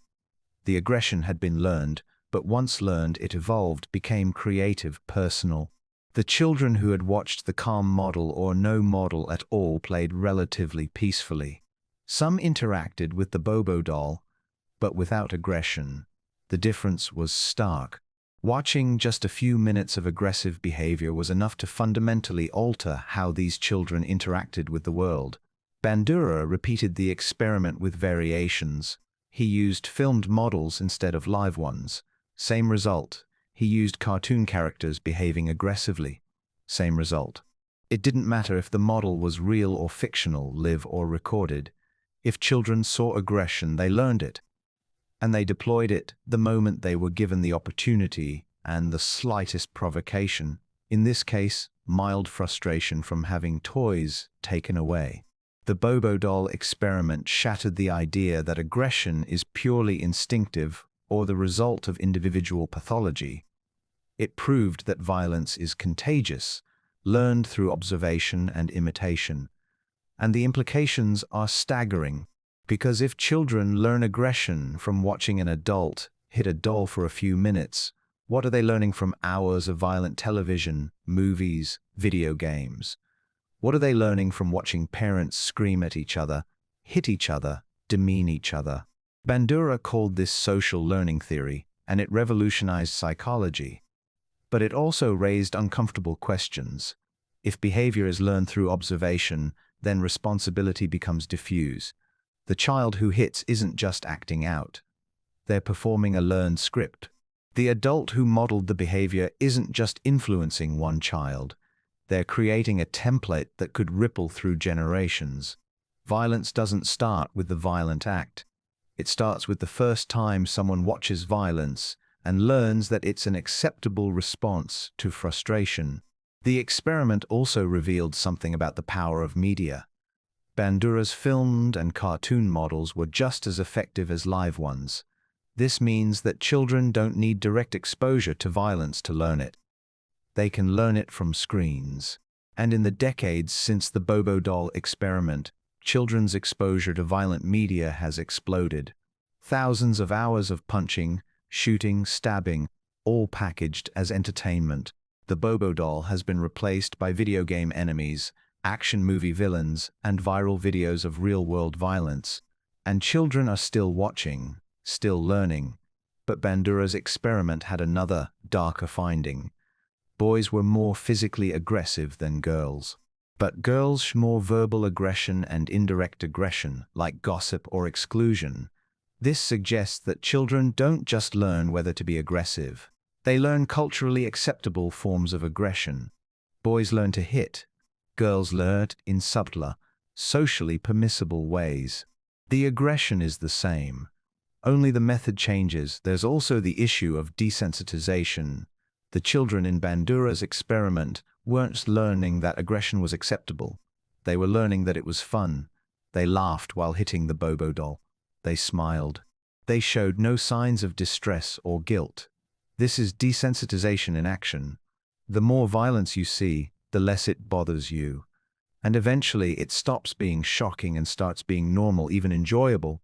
This is how societies normalize violence. It starts with observation, then imitation, then innovation, then habituation, and before long, what once would have been unthinkable becomes routine.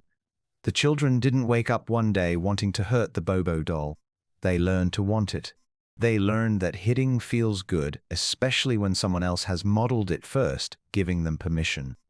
And here's the most disturbing part. The Bobo doll couldn't fight back. It just bounced back up, inviting more violence. It was the perfect victim. And the children learn that victims are targets, not people. That aggression has no consequences. That violence is a game. How many real-world victims have been treated like Bobo dolls, hurt again and again by people who learned early that hitting is fun, that cruelty is acceptable, that the vulnerable exist to be dominated? Bandura's experiment couldn't be replicated today, not with the same ethical ease. But it doesn't need to be. The experiment is running constantly in every home with a television, in every playground, in every school hallway. Children are watching, they're learning, and they're hitting, not because they're bad, but because someone, somewhere showed them how. And that first model, that first Bobo doll moment, is all it takes to plant the seed. The rest is just repetition. And we're very, very good at repetition. The experiment ended. But the children carried the lesson forward into their own homes, their own relationships, their own parenting. And the cycle continues. One Bobo doll at a time. The shock never came. 1963, Yale University. Back to Stanley Milgram, but a different experiment. This one is less famous but equally disturbing. Milgram had already proven that people would obey authority even when it meant harming others. But he wanted to explore the opposite, disobedience. What would make people stop obeying? So he designed a variation. This time there were two authority figures. Both wore lab coats. Both gave instructions. But midway through the experiment, they began to disagree. One experimenter would say, "Continue with the shocks." The other would say, "Stop. This has gone too far." The participant was caught in the middle, receiving contradictory orders from equally authoritative sources. And the results were striking. Almost every participant stopped. They froze. They asked for clarification. Some tried to leave. But the key finding was this: when authority is divided, obedience collapses. This seems like good news. It suggests that people do have moral limits, that they're not mindless automatons. But the darker implication is this: people don't stop because of their own moral compass. They stop because they don't know which authority to follow. It's not conscience that saves them, it's confusion. The moment authority is unified again, obedience resumes. Milgram tested this further. He introduced peer pressure. Participants worked alongside two Confederates. When the Confederates refused to continue, the real participant almost always refused too. But when the Confederates complied, the participant complied. This means that individual morality is incredibly weak. What matters is the social context. If everyone around you is obeying, you obey. If everyone around you is resisting, you resist. You're not making a moral choice, you're conforming. This explains why atrocities require not just authoritarian leaders, but complicit populations. A dictator alone can't commit genocide. But a dictator plus a population trained to obey, plus a culture that stigmatizes dissent, plus a media that unifies messaging, that's how it happens. And the scariest part is that most people involved don't think of themselves as evil. They think of themselves as following orders, doing their job, fitting in. Milgram's work, across all his variations, paints a bleak picture of human autonomy.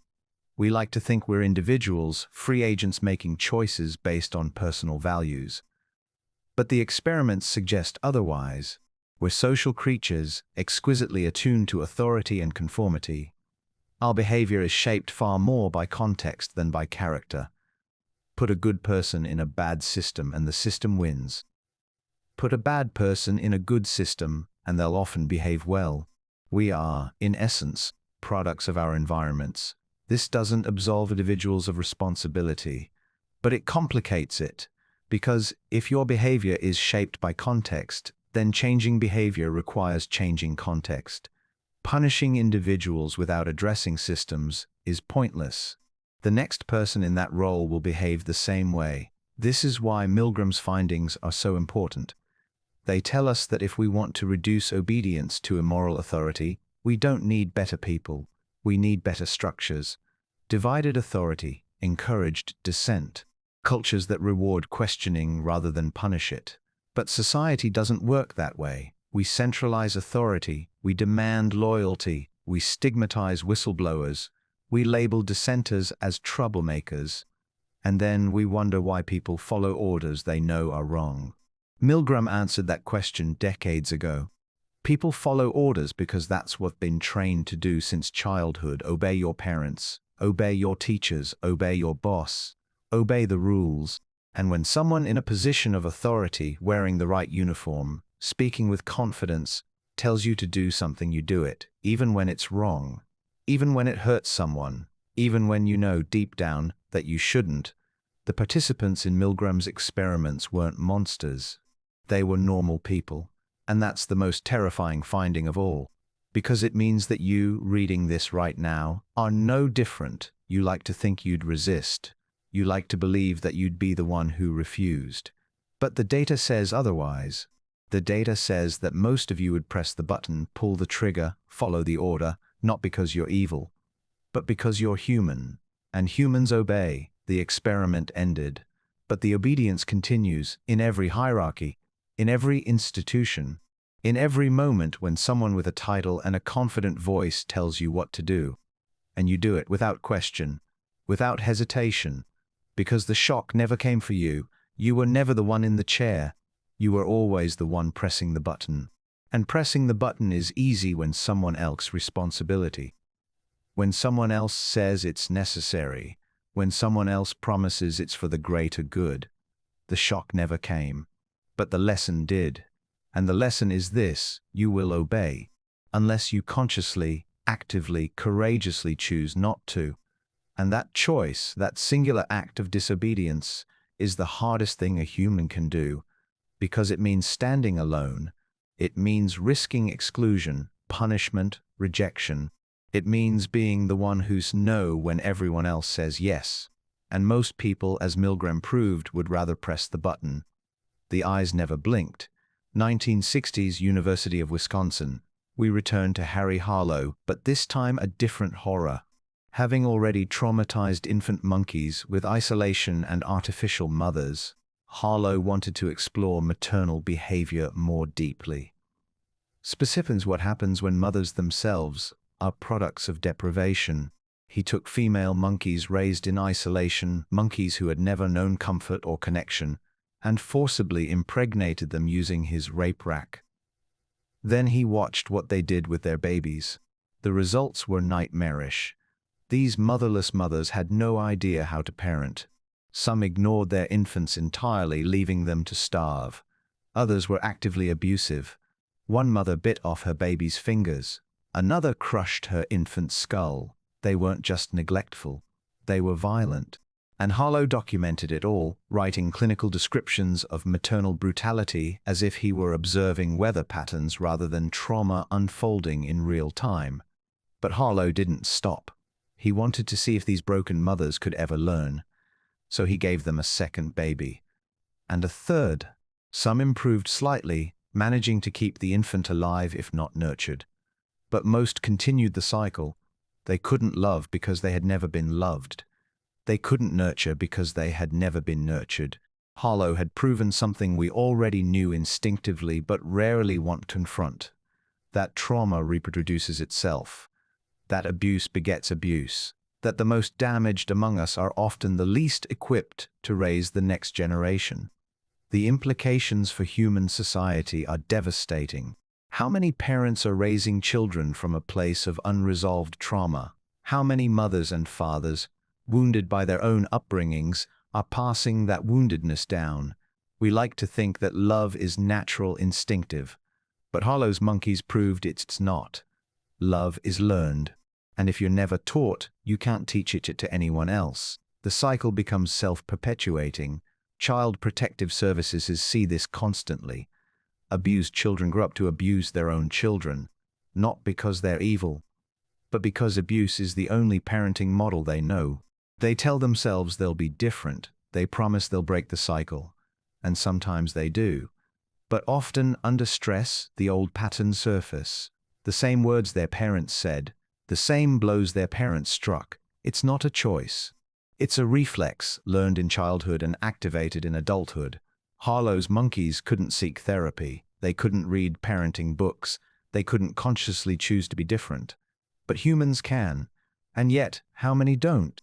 How many people become parents without ever addressing their own trauma? How many cycles continue simply because we want to look at our own pain, don't want to admit that we're damaged, don't want to face the possibility that we might hurt the people we love most? There's also a societal dimension. Harlow's work revealed that isolation and deprivation don't just harm individuals, they harm entire lineages. If you deprive one generation, you damage the next 3 or 4, because the trauma doesn't just affect the individual. It affects their capacity to parent, which affects their children's development, which affects those children's capacity to parent, and so on. This is intergenerational trauma, and it's one of the most insidious forms of harm because it's invisible. The original wound may be decades in the past, but the effects are still present, still shaping lives, still breaking bonds. This applies to communities too. Populations that have experienced systemic trauma, slavery, genocide, colonization, displacement, carry that trauma forward.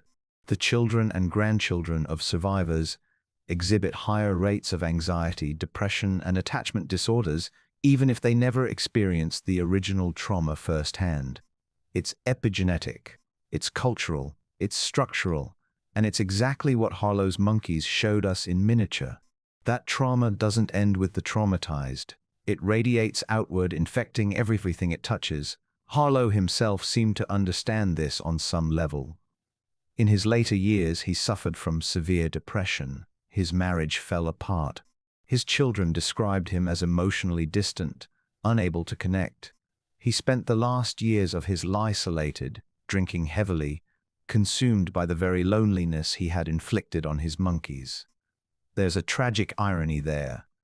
The man who studied deprivation ended up deprived. The man who created motherless mothers became, in a sense, a fatherless father. Some have suggested that Harlow's experiments were not just about scientific curiosity, that he was, consciously or not, working out his own trauma. That the pit of despair, the rape rack, the isolation chambers were externalizations of his inner landscape.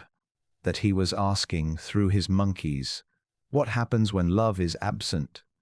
What happens when connection is impossible? And the answer he got was the one he feared: you break. Completely. Irreparably. The experiment ended. Harlow died in 1981, but the motherless mothers or their equivalents are still with us.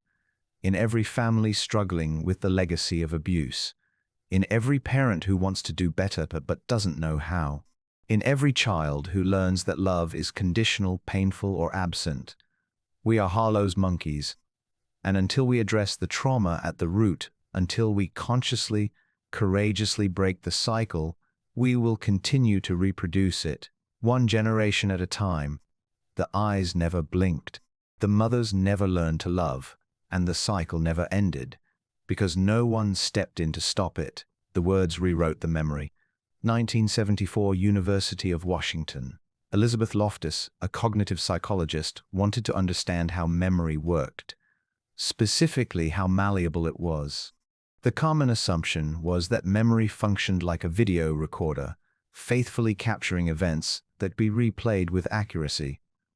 Loftus suspected otherwise. She believed memory was reconstructive, that every time you recall something, you're not accessing a file but rebuilding the memory from fragments. And in that rebuilding process, errors creep in. To test this, she showed participants a film of a car accident. Afterward, she asked them questions, but the phrasing varied. Some were asked, how fast were the cars going when they hit each other? Others were asked, how fast were the cars going when they smashed into each other? The difference was a single word, hit versus smashed. But that word changed everything. Participants who heard smashed estimated significantly higher speeds. More disturbingly, when brought back a week later and asked if they saw broken glass in the footage, those who heard smashed were far more likely to say yes. Even though there was no broken glass in the film, the word smashed had implanted a false detail. The memory had been rewritten. Loftus didn't stop there. She conducted what became known as the Lost in the Mall study. She recruited participants and, with help from their family members, created false childhood memories. Participants were told that as children, they had been lost in a shopping mall, rescued by an elderly person, and reunited with their family. This never happened, but after several interviews in which Loftus encouraged them to try to remember, a significant percentage of participants began to recall the event. They added details. They described what they were wearing, how they felt, what the elderly rescuer looked like. The memory felt real because for them it had become real. This is the misinformation effect, and its implications are staggering. It means that memory isn't a reliable record of the past. It's a story we tell ourselves, and that story can be edited, revised, even fabricated by suggestion. Every time someone asks a leading question, every time you discuss a memory with others who remember it differently, every time you're exposed to media that depicts an event you witnessed, you're potentially altering your memory of it. This has massive consequences for the legal system. Eyewitness testimony, long considered the gold standard of evidence, is deeply unreliable.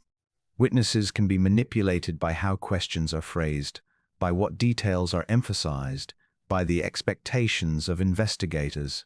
Innocent people have been convicted based on confident, detailed eyewitness accounts that were completely false, not lies. False memories. The witness genuinely believed they saw what they claimed. But they didn't. The memory was constructed, not recalled. Loftus's work also has implications for therapy, particularly the recovered memory movement of the 1980s and 90s.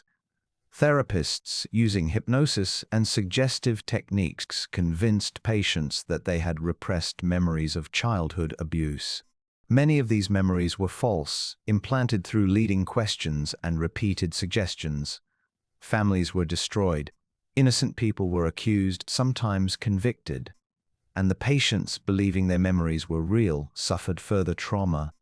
Loftus herself became a controversial figure. Abuse survivors and their advocates accused her of giving cover to perpetrators. But Loftus wasn't denying that abuse happens. She was demonstrating that memory is fragile and that well-meaning therapists could inadvertently create false memories. The controversy underscores how emotionally charged this research is. Because if memory is unreliable, then our very sense of self is unstable. We are, in large part, our memories. If those memories can be rewritten, then who are we? But the darkness goes deeper. If memories can be implanted, they can be weaponized. Governments, advertisers, cult leaders all have an interest in shaping how you remember the past. Propaganda doesn't just tell you what to think about the present. It rewrites the past. We've always been at war with aesthesia. It's not just an Orwellian fiction. It's real. And it works because memory is collaborative. Everyone around you remembers an event differently. You start to doubt your own recollection. And eventually, you adopt the collective memory even if it contradicts your original experience. This is gaslighting on a societal scale. And it's frighteningly effective. Loftus's experiments show that you don't even need coercion. Just suggestion. Just the right words, asked in the right way at the right time. And your memory changes, not because you're weak or stupid, But because that's how memory works, it's designed to be flexible, to update with new information. But that flexibility is also a vulnerability. So what does this mean for you? It means that your memories, the ones you cherish, the ones that define you, may not be accurate. That childhood story you've told 100 times, it might be a composite stitched together from photos, family stories, and imagination. That traumatic event you've never forgotten. Details may have been added or removed based on how you've talked about it over the years. You're not lying, you're just human. And human memory is a rough draft constantly being edited. The experiment ended, but rewriting continues. Every time you remember, you're changing the memory slightly. Every time you tell the story, it shifts. And over a lifetime, the memories you carry may bear little resemblance to the events that actually occurred. You're living in a story, and the story is being written in real time by your brain, by the people around you, by the culture you're embedded in. And you'll never know which parts are true and which parts were suggested by a single, carefully chosen word. The words rewrote the memory. And the memory rewrote you. The group saw lines that weren't there. 1951, Swarthmore College. Solomon Asch wanted to understand conformity, not obedience to authority, which Milgram would study later, but conformity to peers. He designed an experiment so simple it seemed trivial. Participants were shown 2 cards. One card had a single line. The other card had 3 lines of different lengths. The task was straightforward. Which of the 3 lines matched the length of the single line? It was obvious, unambiguous. A child could do it. But there was a catch. The participant was seated in a room with 6 other people, all Confederates. The group was asked to answer aloud one by one. And on certain trials, the Confederates deliberately gave the wrong answer. They all agreed confidently that the obviously wrong line was correct. Then it was the real participants' turn. And here's what happened. About 75% of participants conformed at least once. They looked at lines that were clearly different lengths and said they were the same because everyone else said so. They gave answers they knew were wrong. When interviewed afterward, some said they genuinely started to doubt their own perception. Others admitted they knew the group was wrong but didn't want to stand out. Either way, they conformed. This is the Asch conformity experiment, and it reveals something unsettling about human nature. We are social animals to such an extreme degree that we will deny our own senses to fit in. It's not just that we want to be liked. It's deeper. We need to belong. And when the choice is between trusting your own perception and trusting the group often wins. Asch tested variations. When even one Confederate broke from the group and gave the correct answer, conformity dropped dramatically. It didn't matter if that person was confident or hesitant. Just having one other dissenter was enough to free the participant to trust their own judgment. This suggests that it's not the group's size that matters. It's unanimity. A unanimous group is almost impossible to resist, but a divided group loses its power. Another variation, when participants could write their answers privately instead of saying them aloud, conformity plummeted. This means that much of conformity is driven by fear of social judgment. It's not that people stop seeing reality.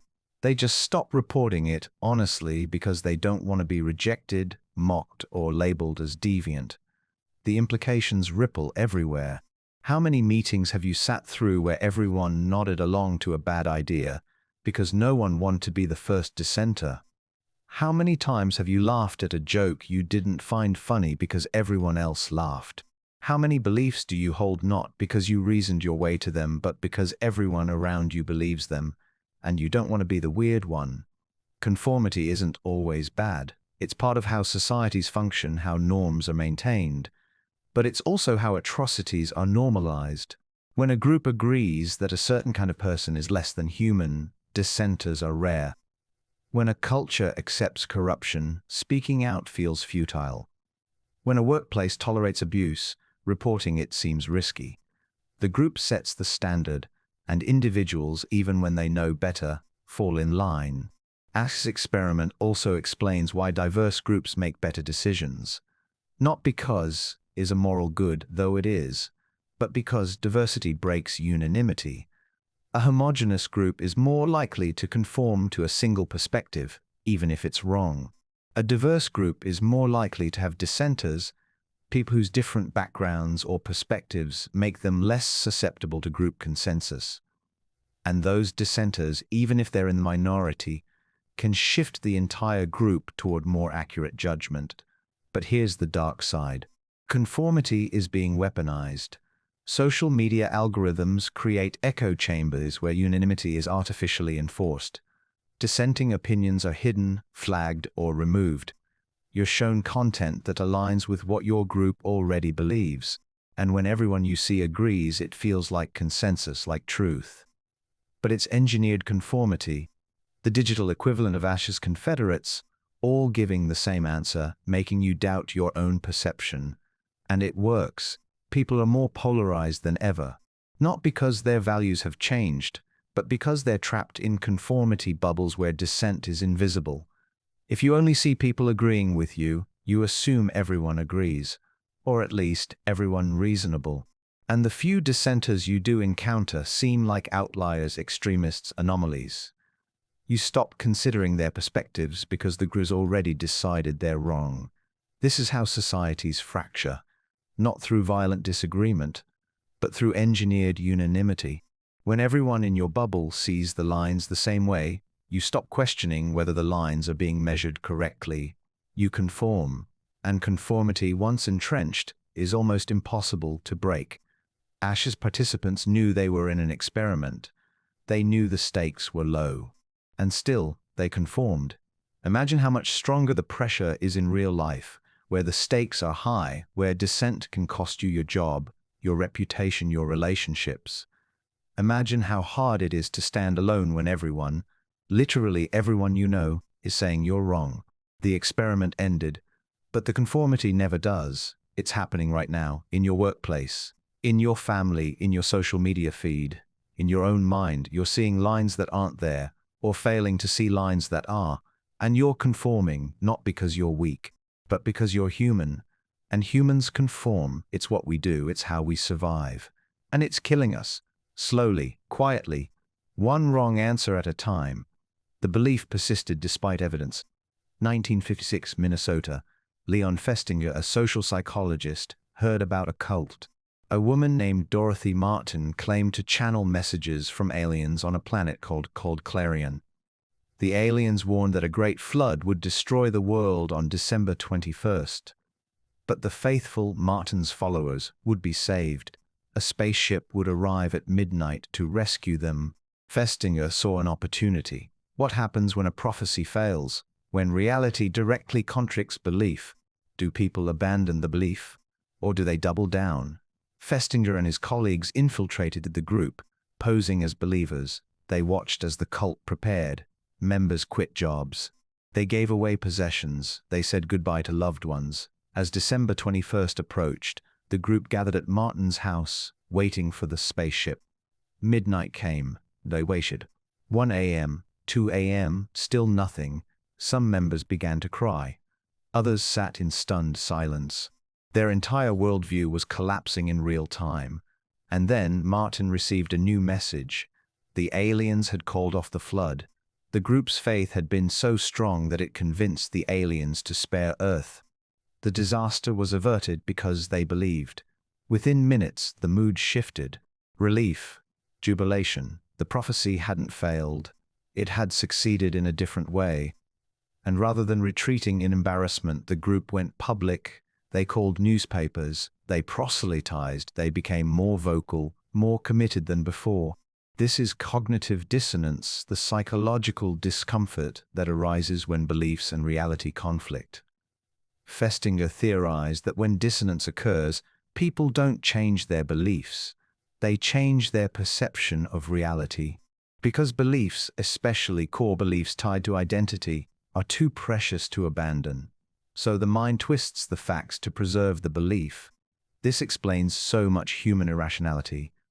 Why do people continue to support politicians even after they're caught lying? Cognitive dissonance. Admitting you were wrong would require reevaluating your identity, your judgment, your tribe. It's easier to rationalize the lie, to claim it was taken out of context, to insist that the other side is worse. Why do people stay in toxic relationships? Because leaving would mean admitting they wasted years on the wrong person. It's easier to convince yourself that things will improve, that the abuse wasn't that bad, that you're partially to blame. Cognitive dissonance also explains conspiracy theories. When evidence contradicts the theory, believers don't abandon it. They incorporate the evidence into the conspiracy. Of course, the government denies it. That's proof they're covering it up. The theory becomes unfalsifiable. Every piece of disconfirming evidence is reinterpreted as confirmation. And the believer, rather than feeling foolish, feels enlightened. They're one of the few who see the truth. Festinger's work shows that humans are not rational creatures. We're rationalizing creatures. We don't follow evidence to conclusions. We start with conclusions and then cherry-pick evidence to support them. This is confirmation bias, and it operates constantly, invisibly, shaping every decision we make. We don't seek truth. We seek validation. This has profound implications for democracy, for any system that relies on people changing their minds when presented with evidence. Because people don't change their minds. Not easily, not willingly, especially when the belief is tied to group identity. Admitting you're wrong doesn't just mean you made an error, it means betraying your tribe. And humans would rather be wrong together than right alone. The cult in Festinger's study eventually disbanded, not because they realized the prophecy was false, but because the media attention became uncomfortable. Some members drifted away. Others found new groups, new prophecies, new beliefs to replace the old ones. But none of them, as far as Festinger could tell, admitted they'd been duped. They just reframed the narrative. The experience had taught them something. They'd grown spiritually. The details didn't matter. The belief, the core belief, remained intact. And that's the horror. Once a belief takes root, especially a belief that becomes part of your identity, it's nearly impossible to uproot. You can present evidence, you can show contradictions, you can even witness the prophecy failing in real time. And the believer will find a way to preserve the belief, because the alternative, admitting you were wrong, admitting you wasted time, money, relationships, your entire sense of self on a lie, is too painful. The mind protects itself. And the easiest protection is rationalization. So ask yourself, what beliefs are you clinging to despite evidence? What prophecies have failed, but you've reframed the failure as success? What cognitive dissonance are you managing right now, twisting reality to fit your worldview rather than adjusting your worldview to fit reality, because you're doing it? Everyone is. Festinger proved it. The spaceship never came, but the belief never left, and it never will, because belief isn't about truth, it's about identity. And identity, once formed, is the hardest thing in the world to change. The experiment ended, but the dissonance continues in every political debate, in every relationship conflict, in every moment when reality whispers you're wrong and your mind shouts back, no, I'm right. Let me explain why.